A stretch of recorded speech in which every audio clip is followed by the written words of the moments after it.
have a dream that my 4 little children will one day live in a nation where they will not be judged by the color of their skin, but by the content of their character. But it's the content of Martin Luther King's character that has come under attack during this holiday in his remembrance.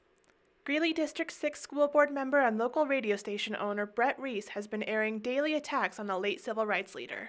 Just a sexual degenerate, an America-hating communist, and a criminal betrayer of even the interest of his own people.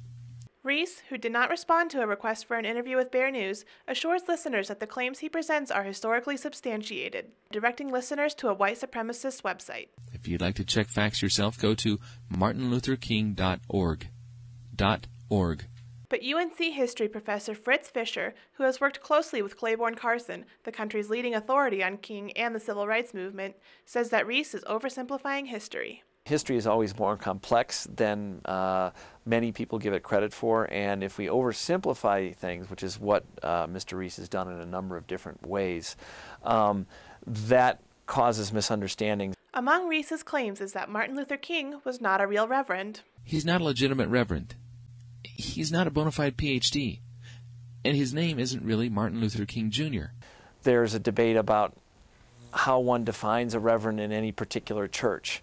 But he was recognized as a reverend by the people who went to his church. He did theological studies, so he absolutely was a reverend. Reese also claims that King was not a doctor. King's dissertation abounds in passages taken without citation from Boozer's work, including errors in grammar and punctuation.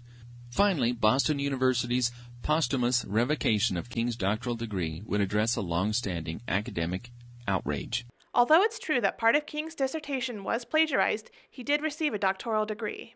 The university from which he earned his doctorate reviewed the work, said he still earned the doctorate despite the passages that he did plagiarize.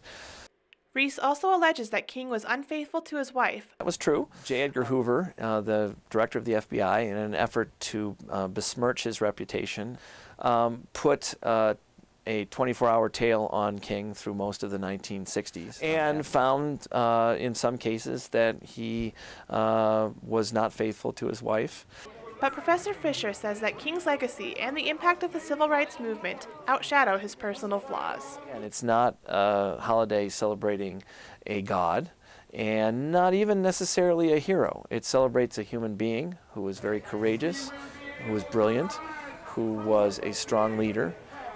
But more so, I think it celebrates the successes of the entire civil rights movement. Amid the controversy, King's legacy is still honored by Greeley residents.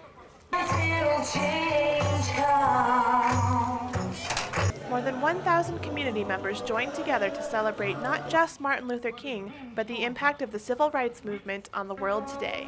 Reporting from downtown Greeley, I'm Ashley Koch, Bear News.